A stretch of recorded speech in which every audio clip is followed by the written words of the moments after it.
పతంజలికి మరో షాక్ తగిలింది. పతంజలికి చెందిన 14 ఉత్పత్తులపై ఉత్తరాఖండ్ ప్రభుత్వం సస్పెండ్ చేసింది. పతంజలి ఉత్పత్తులకు సంబంధించి తప్పుదారి పట్టించే కేసు విషయంలో సర్వోన్నత న్యాయస్థానం సుప్రీంకోర్టుకు ఉత్తరాఖండ్ ప్రభుత్వం తెలియజేసింది. పతంజలి దివ్య ఫార్మసీ రూపొందించిన దృష్టి I drop, Swasari gold, Swasari వాటి, బ్రౌన్కమ్, స్వసరి ప్రవాహి, స్వసరి అవాలే, ముక్తా వాటి ఎక్స్ట్రా పవర్, లిపిడామ్, బీపీ గ్రిడ్, మధుగ్రిడ్, మధునిషిని వాటి ఎక్స్ట్రా పవర్, లివమ్రిత్ అడ్వాన్స్, లివోగ్రిడ్, ఐగ్రిడ్ గోల్డ్ ఉత్పత్తులపై ఉత్తరాఖండ్ లైసెన్స్ విభాగం సస్పెండ్ చేసింది. ఈ విషయాన్ని ఆ రాష్ట్ర ప్రభుత్వం సుప్రీంకోర్టు ధర్మాసనానికి తెలియజేసింది. పతంజలి ఉత్పత్తులపై ఇండియన్ మెడికల్ అసోసియేషన్ గత ఏడాది నవంబర్లో సుప్రీంకోర్టులో పిటిషన్ దాఖలు చేసింది.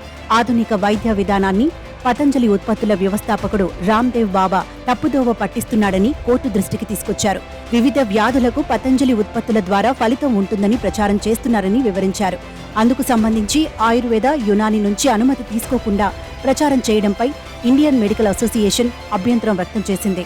దానిపై విచారణ జరిపిన న్యాయస్థానం అసత్య, తప్పుదోవ పట్టించే ప్రకటనలు ఇవ్వొద్దని హెచ్చరించింది. ఇకపై అలాంటివేమీ ఉండబోవని అప్పట్లో సంస్థ తరపు న్యాయవాది కోర్టుకు హామీ ఇచ్చారు.